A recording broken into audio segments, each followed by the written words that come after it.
Hey guys, welcome back to the homeschooling mindset. I'm super excited to make this video, and I have a newborn. It's been very tough to work, homeschool, and produce these videos for you, but here I am, and I want to talk about what happened to me a few days ago.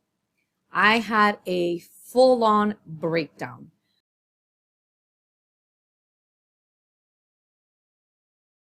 I had 30 days where we did minimal work when it comes to homeschool, textbooks and things like that. We read, but because I'm breastfeeding on demand and I'm not getting enough rest and I'm not sleeping well, we really didn't hit the books fully. My son was not happy at all.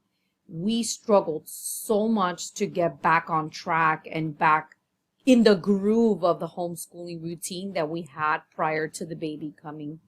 And I broke down. I cried so much because my son was giving me a very hard time. He was giving me attitude every single day. Every time I told him, okay, guys, let's go and sit on the homeschool table and let's get to work. Mainly my son. My daughter is always very cooperative. She loves, doing her activities and things like that.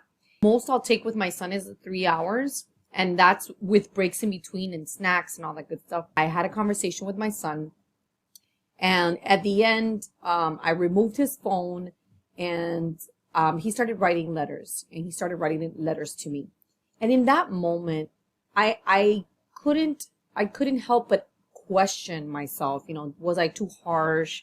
How can I approach this? All these questions that perhaps you have asked yourself, like, how do you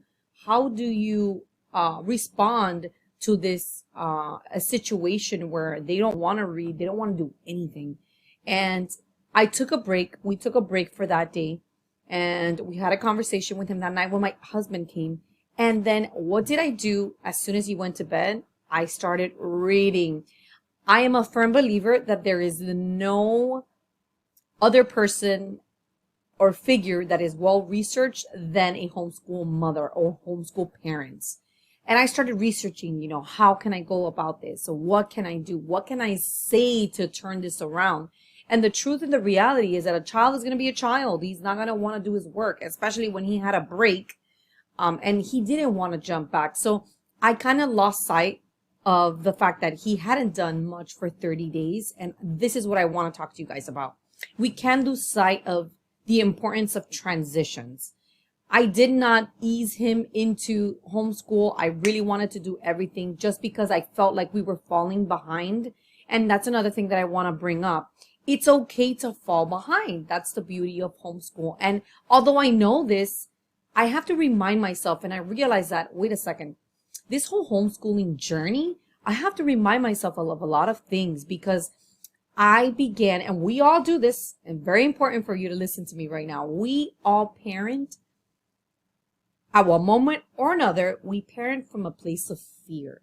So I had to step back and say, wait a second, what's going on? Why am I really angry? And I want you to evaluate if this has happened to you.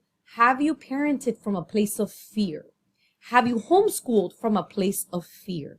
I had to take a step back that night and really evaluate myself. And as I was saying, I was coming from a place of fear. What if he doesn't learn everything he has to learn? What if we can't catch up and we end up not finishing in May? What if we need to spend more time on this lesson and now we're falling behind? He needs to learn this. And then I kept on hearing myself say these things over and over to myself in my mind. What if he doesn't learn? What if he falls behind? Then I'm like, wait a second, Maritza. Like, I had to really talk to myself and minister to myself, because this is the whole point of homeschooling. And this is just a reminder that it's okay not to have everything completed at a certain time or when you wanted to have it done. It's okay to fall behind. In fact, you're not falling behind. You're actually going at the rhythm of where your life is at the moment. And that's the beauty of homeschool. And I was like, you know what, Lord, thank you. Thank you for showing me this. Thank you for showing me that I was coming from a place of fear.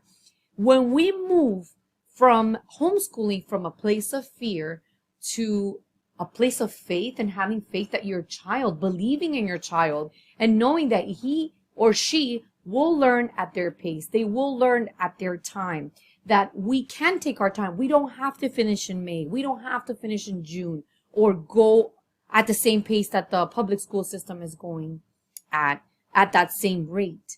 We can go at our own pace according to our lifestyle. And then it's like, boom, it hit me. This is why I chose homeschool. I chose homeschool because I wanted to take it at a slow pace, and I wanted to go in a rhythm that was parallel to our lifestyle at the moment, or whatever it is that we're going through. So I wanted to share this with you because it's okay to break down. It's okay not to be doing things at a certain pace or on target as you would like to. Move from fear to faith. Believe and trust that your child will get things done. And the importance of transitions. We need to ease our way into things. Kids don't like, at least my son, he doesn't like to sit down and read. He doesn't like reading.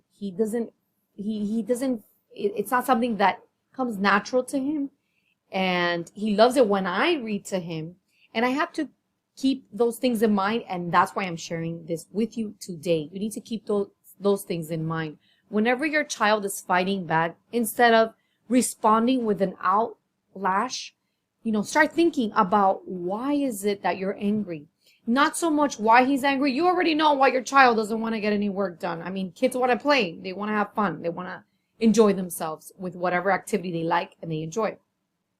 So you have to ask yourself, why are you angry? Where is that coming from? I understand sometimes we get angry because, we just want to get it over with. But for me, in my case, I realized that I was beginning to entertain the fear of, what if my son is not on target? What if he's missing something? What if, he doesn't learn something, by June or by May? And I had to release that fear and say, you know what, dear Lord, I release this fear. This is not from you. I choose faith. I choose to have faith in our homeschool journey. So I want to encourage you, have faith in yourself, have faith in your homeschool journey.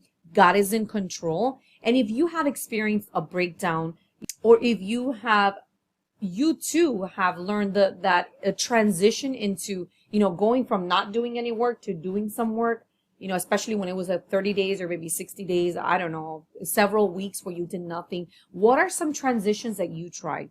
And I want to share this.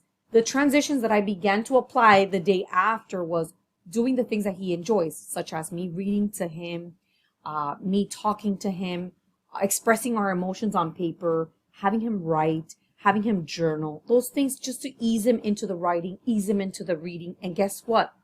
This is a great reminder that we need to pause, we need to relax, breathe, calm down, pray, seek for some moments of self-reflection, and continue with your journey. So I hope this was helpful. And I really want your feedback. What has been your experience with breakdowns? Have you broken down lately? Am I the only one going through this?